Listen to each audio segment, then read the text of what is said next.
Ang i-discuss po natin ngayon yung bakit sumasabog yung intake hose or turbo hose ng mga sasakyan. Yan. Ano ba yung mga kalimitang sumasabog ang turbo hose? Ford Ranger, NV350, NP300, yan, na Navara, yung Gen 3 Montero. Gen 3 Montero. Bakit po yung sumasabog or naputok? Ayan. Ano po yung mga possible causes nun? Ayan.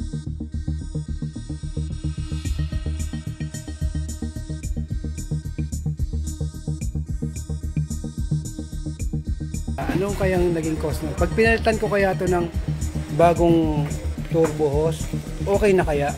Yun. Tapos na kaya yung problema. So ano ba yung mga nagiging causes ng pagsabog ng intake hose or turbo hose? Okay. Number 1 po dyan, syempre, nagko-command dito sa turbo, okay, ay nag-fail. Let's say, ano ba yung mga kino-command dyan sa turbo para hindi sumabog ang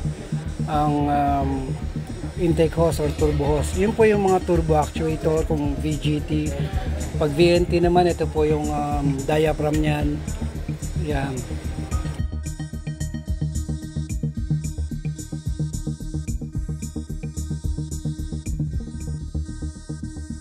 Magkaiba po kasi yan.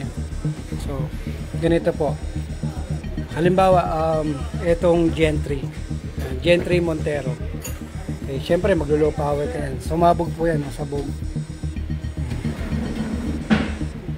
Ayan, daming sabog yan.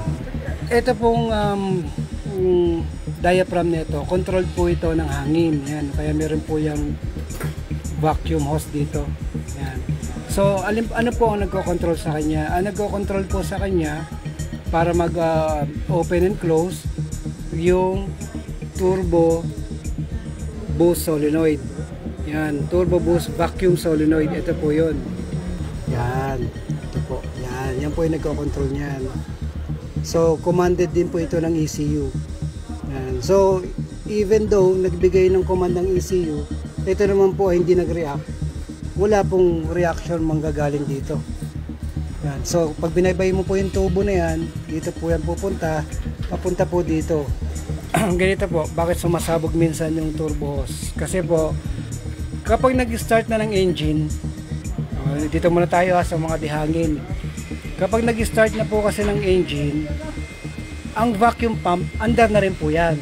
So, ibig sabihin, meron kang constant na vacuum. Meron kang given na vacuum. Okay? Hindi mo mapapatayan unless mamatay ang engine. Yan. So, itong supply na to, yan, itong supply na ito, na galing sa vacuum pump, dito lang po siya matitigil.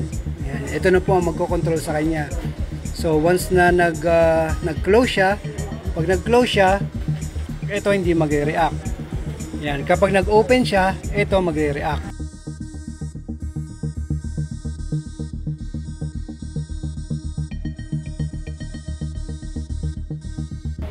Ito po yung turbo. Okay. Ito po siya, dito po siya nakakabit. Yan, nakakabit po siyang ganyan. So, kapag po nag-stack up po yan, okay, ng halimbawa naka-close. So, pag naka-close po yan, buong-buo yung boost. Yan, mag-over boost. Yun ang problema.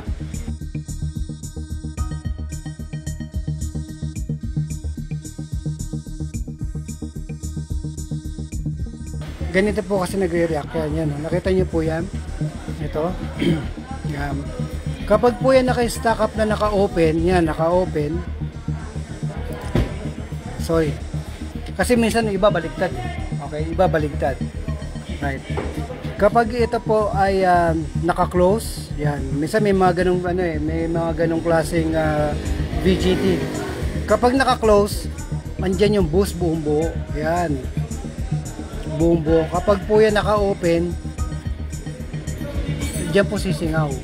So ibig sabihin, ito pong impeller, ihina po ang ikot. Yan. So once naman po yan ay naka-close, so diyan kayo inabot ng stock, ng pagkaka-stock up, sobra yung hangin, hindi siya nakakapag-release. Yan po, Yan, di ba? Meron pong bintana yan dyan. Yun. So, kapag na-overboost po yan, ito po, chance ang pumutok. Or kung ano yung part na mahina. Di ba? It's either na yung turbo hose or intake hose, intercooler. Yan, yung mga kanyang pasabugin or kung ano-ano pa. Yan. Yes, kung ano po yung mahinang bahagi na dadaanan ng hangin. Kaya ganyan katalinghaga ang makina. Kailangan alam natin muna, intindihin muna natin yung mga causes nito. Bakit siya sumabog? So it doesn't mean, sir, ganito. Sumabog yung hose. Yan. Minsan katandaan na rin ito eh. Ito tulad nito. Lutog na. Hindi, sobrang tigas na. Tignan mo naman yung bago. Lambot. Yan.